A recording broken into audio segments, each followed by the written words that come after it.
I wanted nothing to do with his new hobby. It was almost like he was obsessed with me and the history of my supposed family, and that made me feel uncomfortable. Even after so many sessions with Headmaster Colin, I still wasn't ready to find out who I was and where I came from. And Paz. Ugh. Pazuzu had made it his mission to turn every unturned rock. I was dying to see them after a long, tedious summer vacation, and at the same time, I dreaded the moment of our reunion. My phone buzzed, and I pulled it out of my pocket to glimpse the screen. A smile tugged at my lips. Ms. You Goddess, take care, MK. GC had no respect for grammar or spelling when he texted. Sometimes I didn't even understand what he was saying. It was a good thing Pazuzu was online 24/7 to translate. Idiot. Learn how to spell. Angry emoji. Dearie. Heart emoji. Do take care, though. You shouldn't have gone alone. I rolled my eyes.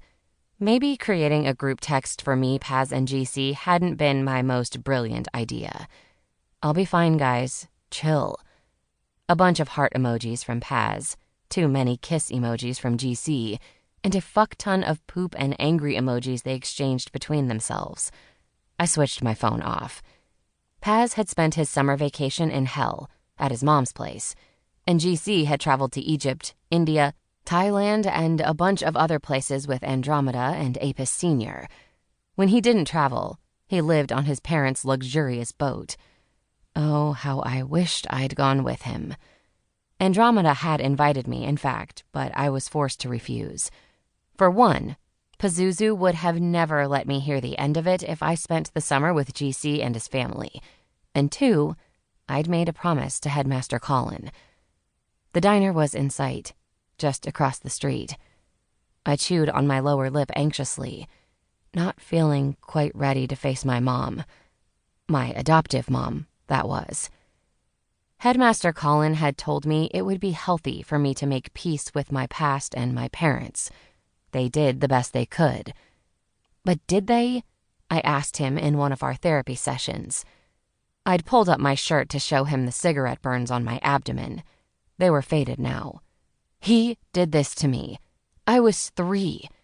He stopped when I told my mom, but that didn't mean the abuse ended there. He found other ways.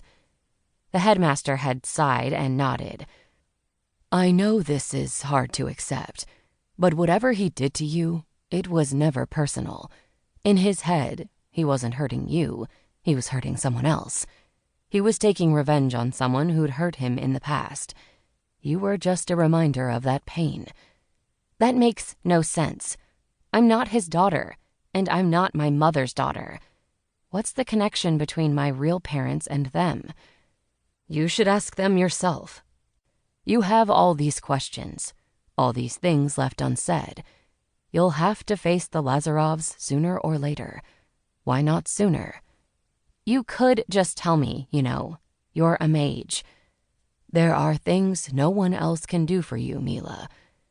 So, here I was, back home. Lena's diner. Thanks to the unbearable heat, there weren't many customers today. I crossed the street and looked through the window. My mother was behind the bar, nursing a cup of coffee and watching some new girl she must have hired recently. From my mother's expression, it was clear the new girl wasn't doing great. But it wasn't like she had many options. People didn't exactly flock to get a job at Lena's. I wonder, did you look for me when you saw I was gone? She turned, and I stepped away from the window before she could see me. What's the point? I should have stayed at the academy and minded my own business. They weren't my parents, so why was I here? Headmaster Colin had said I needed closure, that it would make me feel better to talk to them, confront them, tell them what I know, and have them fill in the blanks that kept me up at night. And then I could get out of their lives for good. Forever. Or just out of my dad's life. Maybe it was worth keeping in touch with the woman who'd raised me. She'd done a piss-poor job of it, but at least she'd done it. I took a deep breath and went inside. The chirpy sound of the bell that announced a new customer didn't impress me.